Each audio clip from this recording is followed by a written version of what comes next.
¿Qué pasaría si un creyente se volviera vulnerable? ¿Se volviera honesto respecto a su pecado? Nancy DeMoss Wolgemuth dice: volverse honesto no es fácil. Ser genuinos, ser auténticos, ser sinceros. Pero luego de la limpieza, de la depuración, de la honestidad, viene una purificación, una llenura, una renovación, un avivamiento. Y cuando venimos a Él, sin encubrir nuestros pecados, sino confesándolos y abandonándolos, encontraremos misericordia.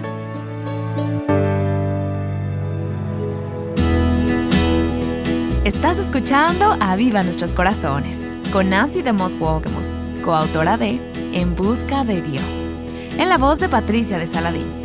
Hoy, 9 de julio de 2025.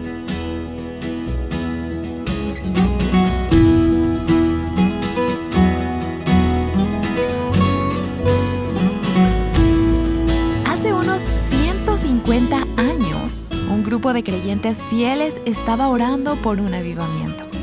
Ellos perseveraron en oración sin saber cuál sería el resultado. Y, ¿sabes qué? Dios respondió trayendo transformación a su nación y un avivamiento genuino. Hoy escucharemos más de esa historia, pero antes escucharemos la conclusión de la enseñanza de Nancy acerca de la honestidad. La honestidad es una de las marcas de un avivamiento verdadero. Y hemos estado escuchando acerca de esto esta semana como parte de la serie titulada En Busca de Dios. Recientemente recibí un correo electrónico de una amiga que decía: he estado orando para que Dios traiga un avivamiento a mi iglesia. Y creo que muchos de nosotros nos podemos relacionar con esto. Queremos ver a Dios traer avivamiento a nuestras iglesias. Y ella continuó diciendo: he estado rogando a Dios para que traiga un avivamiento a mi marido y a mi clase de escuela dominical. Pero no fue sino hasta esta semana que Dios me mostró mi propia gran necesidad. Por fin estoy orando: Dios mío, avívame a mí. Toda esta semana hemos estado hablando sobre la honestidad, andar en luz, en una fe sincera, de tener un corazón honesto y hablar verdad delante de Dios, confesando nuestros pecados y sacándolos a la luz. Hemos estado hablando de quitar el techo, de desnudar nuestra alma delante del Señor, de no dejar que nada se interponga entre nuestra alma y el Salvador, de ser honestas con Dios. Una de las cosas sobre las que tenemos que aprender a ser honestas con Dios es en cuanto a nuestras necesidades, nuestra necesidad de avivamiento, nuestra necesidad de Él. Yo amo esa historia en Lucas capítulo 18, donde Jesús estaba entrando en Jericó y había un hombre ciego, seguro lo recuerdan, el que estaba sentado junto al camino, mendigando. Y al oír que pasaba una multitud, preguntaba qué era aquello. Y le informaron: está pasando por aquí Jesús de Nazaret. El versículo 38 de Lucas 18 dice: entonces gritó diciendo: Jesús, hijo de David, ten misericordia de mí. Y los que iban delante los reprendían para que se callara. Pero él gritaba aún mucho más: Jesús, hijo de David, ten misericordia de mí. En ese momento Jesús se detuvo y ordenó que se lo trajeran. Y cuando estuvo cerca le preguntó: ¿qué deseas que haga por ti? En un principio puede parecer como una pregunta tonta. Es obvio, el hombre es ciego, es un mendigo, es pobre. ¿Por qué tiene que preguntar: ¿qué deseas que haga por ti? Yo pienso que Jesús quería que este hombre hiciera lo mismo que Él quiere que nosotros hagamos. Y es que le digamos a Él la verdad de lo que realmente necesitamos. Que seamos honestas con Él sobre nuestras necesidades. El hombre le dijo: Señor, que recobre la vista. El hombre fue honesto acerca de sus necesidades. Señor, yo soy ciego. Si yo pudiera ver. Él pudiera haber pedido una serie de cosas más. Pero él le dijo al Señor honestamente: esto es lo que quiero que me hagas. Si vas a experimentar un avivamiento, tienes que venir ante el Señor y decir honestamente: esto es lo que necesito, no estoy bien. Aquí estoy, Señor, soy yo, parada delante de ti en necesidad de oración. Ten misericordia de mí. Tenemos que ser honestas con Dios acerca de nuestras necesidades y aún más poniéndonos de acuerdo con Él cuando Él nos muestra nuestras faltas, nuestras necesidades, cuando nos convence de pecado, no llamándolo debilidades o problemas, no tratando de culpar a otros. No se trata de tu esposo, sino que puedas decir, Señor, soy yo. Necesitamos ser honestas, no solamente con Dios, sino honestas con nosotras mismas. Realmente honestas con nosotras mismas. Las Escrituras nos hablan de las diferentes formas en que nos hemos engañado a nosotras mismas, pero una de las más comunes es lo que leemos en Santiago capítulo 1, donde Santiago nos dice, no solo sean oidoras de la palabra, hagan lo que dice, porque si oyes y no haces, o si sabes y no actúas, te estás engañando a ti misma. Tú te has convencido a ti misma que eres una buena cristiana. Tú estás viviendo la vida cristiana.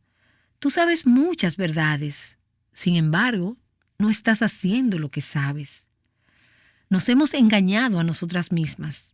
Así que permíteme preguntarte. Hay algunas verdades en la palabra de Dios, quizás aún verdades que has enseñado a otras personas. Las conoces en tu cabeza, pero ¿son una realidad en tu vida? Tú sabes que debes perdonar, pero ¿acaso hay alguna raíz de amargura en tu corazón? Tú sabes que debes ser una persona con dominio propio, pero ¿acaso estás siendo controlada por la comida o por cualquier otra adicción? Sé honesta contigo misma. Señor, tengo ídolos. Reconócelo delante de Dios, pero algunas veces tienes que verlo por ti misma primero. Deja que Dios te lo muestre primero y luego ponte de acuerdo con lo que Él te está diciendo. La alternativa es ignorar o resistir o negar la convicción de pecado que el Espíritu de Dios te ha hecho sentir. Y esto sucede cuando encubrimos nuestro pecado. ¿Y qué aprendimos sobre eso? Que el que encubre su pecado no prosperará.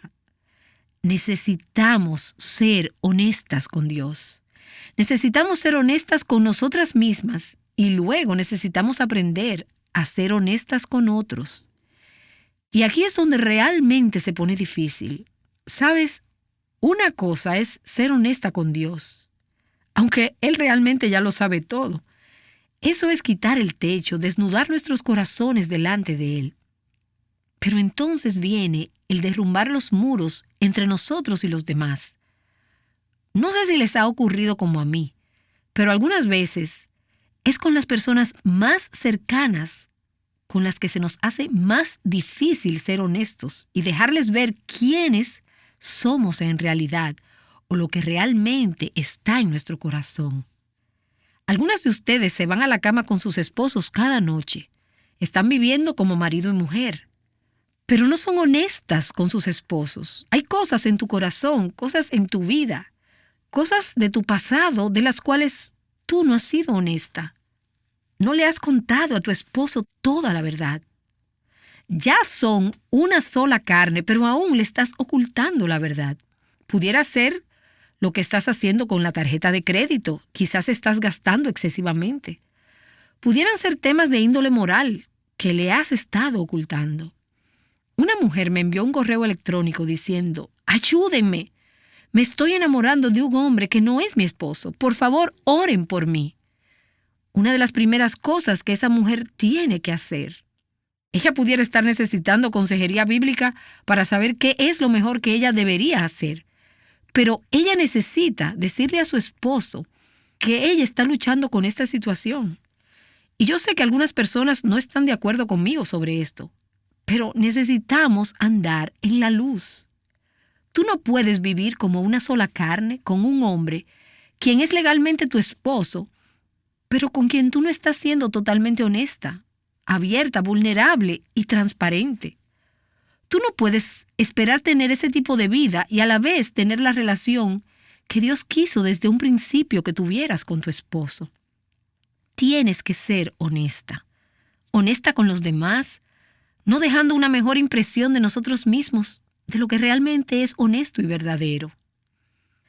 ¿Qué sería de nuestras iglesias si en vez de venir los domingos y solo tener las pequeñas conversaciones donde intentamos decirle a los demás qué hermosas nos vemos o qué agradables somos, si en vez de esto fuésemos honestas unas con otras, capaces de poder ser confiables, vulnerables, transparentes y dispuestas a decir la verdad sobre lo que está ocurriendo en nuestras vidas, en cualquier momento que Dios te pida que lo compartas con otra persona? De no ser así, estamos jugando a la iglesia. No somos una iglesia. Dios quiere que seamos honestos. Algunas de ustedes tienen que ser honestas acerca de su pasado, de sus fracasos pasados. Algunas están viviendo en esclavitud a la culpa o en hábitos del pasado. Y una de las razones es porque han tratado de mantenerlo en secreto. Los secretos hacen que la esclavitud permanezca intacta. Se mantiene el dominio de ese hábito pecaminoso sobre tu vida. Y tú dirás, es que estoy avergonzada. ¿Qué va a pensar la gente? Sin embargo, estás allí, sola, luchando y esforzándote por librarte. Probablemente no seas capaz de hacerlo por ti misma. Necesitas ser honesta con Dios. Y necesitas ser honesta con alguien más. Alguien que te ame tanto, que sea capaz de ayudarte a caminar a través de la situación. Y te repito, tan pronto el secreto se descubre y dices la verdad y vienes a la luz, una vez se conoce el secreto, la esclavitud se rompe. Ahora, esto no significa que no habrá un proceso durante el cual caminemos hacia la libertad. Pero hay algo muy, muy poderoso acerca de la verdad. Necesitas estar dispuesta a exponer tu vida a otros, dispuesta a humillarte lo suficiente, a ser capaz de exponer tus necesidades. Ahora bien, quizás no tengan que ser tus secretos más oscuros, grandes secretos, pero debes ser capaz de compartir tus luchas. Sé genuina, pide oración, pide ayuda. Sé responsable. Y si tomas la decisión de humillarte, con cada decisión de humildad que tomes, vas a recibir más y más de la gracia de Dios. Porque, ¿qué es lo que Dios hace a los altivos? Dios los resiste. Él se opone a ellos. No vas a obtener la victoria si estás caminando con orgullo, si te humillas. Si eres honesta, te darás cuenta que Dios derramará de su gracia en tu vida.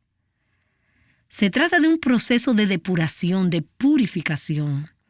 Volverse honesto no es fácil. Ser genuinos, ser auténticos, ser sinceros. Pero luego de la limpieza, de la depuración, de la honestidad, viene una purificación, una llenura, una renovación, un avivamiento.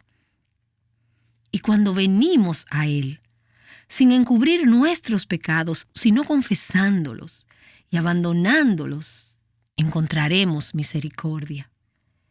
Y mi oración es que no solamente en nuestras vidas individuales, aunque debe ser allí primero, sino además nuestros hogares, nuestras iglesias, se conviertan en lugares donde las personas se vuelven genuinas, verdaderas. Ahora bien, esto pudiera ser complicado y hasta desagradable. Algunas veces es complicado. Pero no hay mucho desorden en un cementerio. Tampoco hay mucha vida. Algunas veces hace falta ese desorden para que se produzca un quebrantamiento. Y entonces es ahí donde el Espíritu de Dios se derrama y es lo que se conoce como un avivamiento. ¿Estás tú viviendo una vida de honestidad?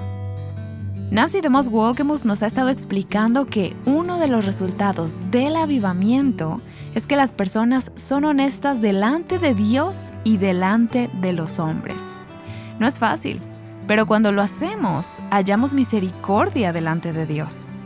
Y ahora, como continuación de este episodio, tenemos una historia que nos alienta a buscar a Dios. Escucharemos acerca de algo que sucedió hace unos cuantos años. En una semana como esta, en que estamos grabando, hace aproximadamente 150 años, Dios se movió de una manera extraordinaria en nuestra nación. Algo que los historiadores llamaron el Gran Avivamiento de Oración. Comenzó el 23 de septiembre de 1857 con un grupo de oración en la ciudad de Nueva York, en la Iglesia Holandesa Reformada del Norte, en la calle Fulton. Ese primer grupo fue pequeño y tuvo un comienzo no muy favorable, pero pocas semanas después, el grupo de oración se había extendido al punto de formarse grupos de oración cada mediodía a lo largo de toda la ciudad de Nueva York y más adelante a través de todo el país.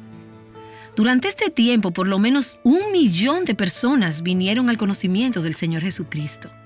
La repercusión de este avivamiento se sintió a través de toda la sociedad americana. A partir del próximo programa, iremos aprendiendo más acerca de este dramático avivamiento. Pero primero quisiera echar un vistazo a los héroes que no se han mencionado y que trabajaron por años liderando este grupo de oración que clamaba por avivamiento. El grupo de oración que comenzó en la calle Fulton el 23 de septiembre de 1857 generalmente se considera como lo que inició el avivamiento. Pero verdaderamente las personas habían estado orando por un avivamiento previo a este tiempo. Su historia no se conoce tan bien como esta, pero en los libros de historia del cielo, creo que Dios guarda un registro de las oraciones y de su importancia y de los resultados a largo plazo. En 1840, unas personas de la iglesia de la calle Park en Boston comenzaron a orar en grupo. Ellos tenían carga por la vida espiritual de las personas en su ciudad. Bob Bucky, quien es el director de la oración de la Avanzada Nacional, explica lo que ocurrió cuando este grupo comenzó. Esto duró alrededor de 3 años, pero durante este tiempo que oraron por la ciudad de Boston, por todas esas categorías que ellos oraban, bautismo, asistencia a iglesias evangélicas, por los ministerios, por salvación, en esas iglesias alrededor de la ciudad se reportó un gran crecimiento. La correlación de ese crecimiento con las oraciones realmente fue sorprendente. Lo que es aún más sorprendente es que después de 3 años, ellos se cansaron y pararon de orar, y de igual manera se desvaneció y murió. Estos grupos de oración de Boston demuestran varias cosas. Primero, la oración puede ser bien difícil. Y en segundo lugar, puede ser bien efectiva. Mientras ellos oraban, el efecto de la ciudad era medible y era asombroso. En la misma medida que la oración murió y que los grupos de oración fueron desapareciendo, todos los efectos de la oración desvanecieron con su desaparición. Esto realmente es una historia que debe alertarnos a todos. El grupo de oración en la iglesia de la calle Park eventualmente se convirtió en el modelo para un nuevo énfasis en la oración. Bueno, esto sucedió unos 10 años más tarde. Algunos de los miembros de este grupo de oración se reunieron de nuevo porque no podían aceptar la idea de que un esfuerzo de dicha magnitud se quedara sin fruto. Ellos decidieron comenzar de nuevo, pero esta vez no sería en una sola iglesia, sino que incluiría a todos los evangélicos de la ciudad de Boston. Ellos escogieron un lugar neutro. Aunque era una iglesia, a los ojos de muchos esto era un lugar neutro. Se trataba de una iglesia llamada la Vieja Iglesia del Sur de Boston. No abrían al mediodía, sino que abrían todas las mañanas a excepción de los domingos, es decir, el día del Sabbat. De manera que alrededor de 1850-851, ellos comenzaron estas oraciones diarias y mayormente con los que pasaban en su camino al trabajo. Aquellos que tenían carga para orar y que sacrificaban 1 hora de su ocupado día para orar cada mañana, no necesariamente mostraban mucha emoción. Ellos siguieron un horario regular y trataron de limitar la reunión de oración a 1 hora solamente. Sí, cualquiera que se presentase allí a las 7 podría estar seguro que ya para las 8 estaría fuera. Ellos tenían formas muy precisas de llevar a cabo la reunión. Se aseguraban de que todo marchara de manera neutral, o sea, es decir, que no fueran a caer en intereses sectarios o en ningún tipo de debate teológico. Los organizadores sostenían una campana mientras las personas oraban. Sí, y si ellos estimaban que lo que se estaba orando en un momento determinado se estaba desviando hacia una dirección incorrecta, inmediatamente sonaban esa campana para que la persona corrigiese su oración o se detuviese. Estos grupos de oración comenzaron a crecer. La asistencia era en los cientos cada mañana. Andaba entre 150 a 350 personas cada día en su camino al trabajo. Este grupo tenía tanta hambre de que Dios trajera un avivamiento entre su pueblo, que se reunían consistentemente y ayunaban una vez cada 3 meses. A una de estas reuniones en Boston, llegó un visitante de la ciudad de Nueva York que se emocionó con la idea de una reunión diaria de oración. Jeremías Lanphier incorporó algunos de los elementos de los grupos de oración de Boston. Él era organizado y puntual y destacó la unidad entre las denominaciones. Lanphier pasó a la historia como la persona que Dios usó para comenzar el avivamiento de oración de 1857. Escucharemos su dramática historia en el próximo programa. Pero antes de que Jeremías Lanphier estableciera sus famosos grupos de oración, grupos que tendrían resultados de alcance mundial, había grupos de personas trabajando tras bastidores, detrás de la escena. Habían transcurrido ya 8 años durante los cuales oraban diariamente, y los 2 años de ayuno trimestrales, ayunos que duraban todo el día y durante los cuales cientos de pastores y líderes, al igual que laicos, oraban en Boston para que Dios hiciera algo grande y nuevo allí. Y Él lo hizo. Lyle Dorsett es un profesor de formación cristiana de la Universidad de Wheaton en Chicago. Hubo mucha oración y confesión personal. Se oró por un avivamiento, se oró por el país, se oraba por las instituciones financieras del país, pero también hubo mucha oración para que muchas personas sintieran convicción de pecado, y hubo confesión y arrepentimiento. El Dr. Dorsett nos explica por qué este tipo de oración es tan importante para que pueda producirse un avivamiento. Porque realmente comienza con el avivamiento de las personas, con la renovación personal, con individuos enderezando sus propias vidas, liberándose de ataduras y volviendo al Señor. Si alguien anhela un avivamiento hoy, lo mejor que puede hacer es ponerse de rodillas y pedirle al Espíritu Santo que escudriñe su corazón. Muéstrame mis pecados. Entonces, si genuinamente confesaren sus pecados y se arrepintieren, veremos el comienzo de un avivamiento personal. Ese avivamiento se va a extender y extender, porque los hombres y las mujeres van a comenzar a confesar sus pecados y a pedir perdón a todos aquellos a quien hayan ofendido. De tal manera que esas personas que han sido ofendidas se asombrarán y no pasará mucho tiempo sin que esas mismas personas empiecen a arrepentirse. Todo gran avivamiento ha comenzado con este tipo de situación.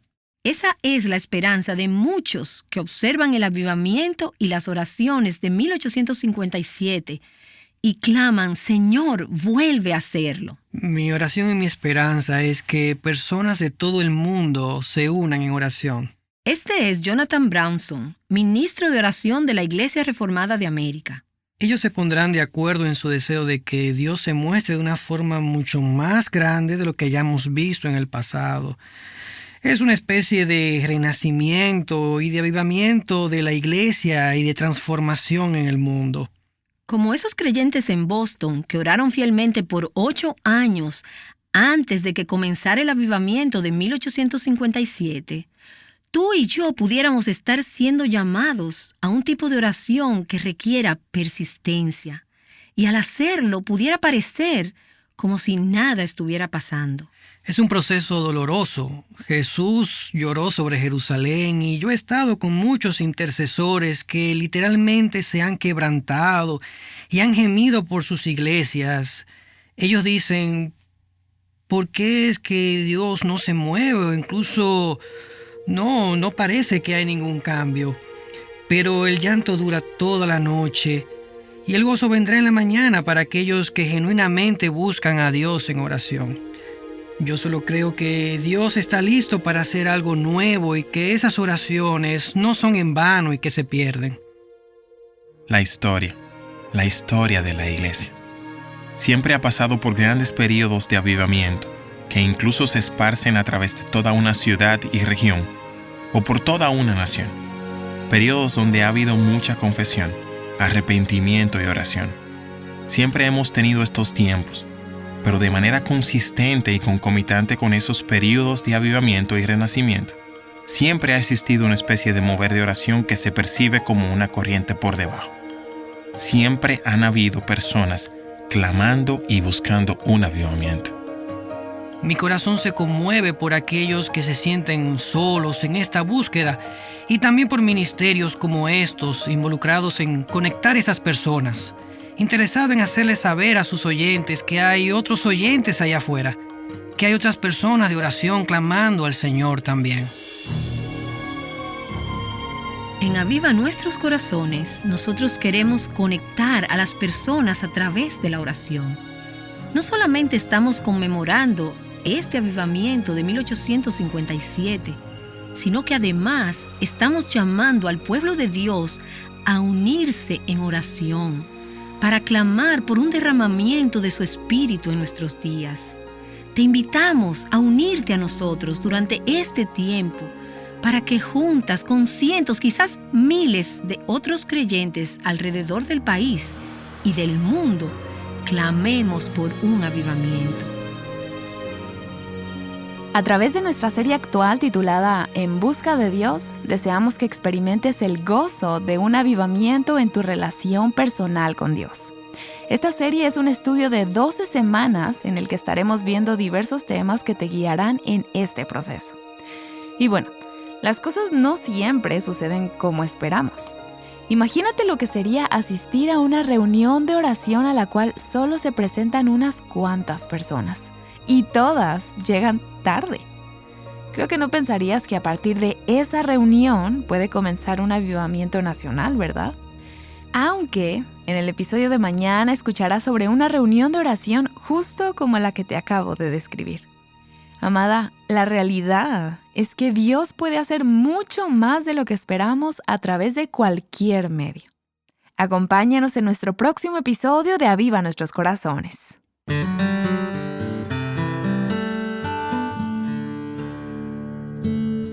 Viviendo juntas la belleza del Evangelio, Aviva Nuestros Corazones es un ministerio de alcance de Revival Hearts.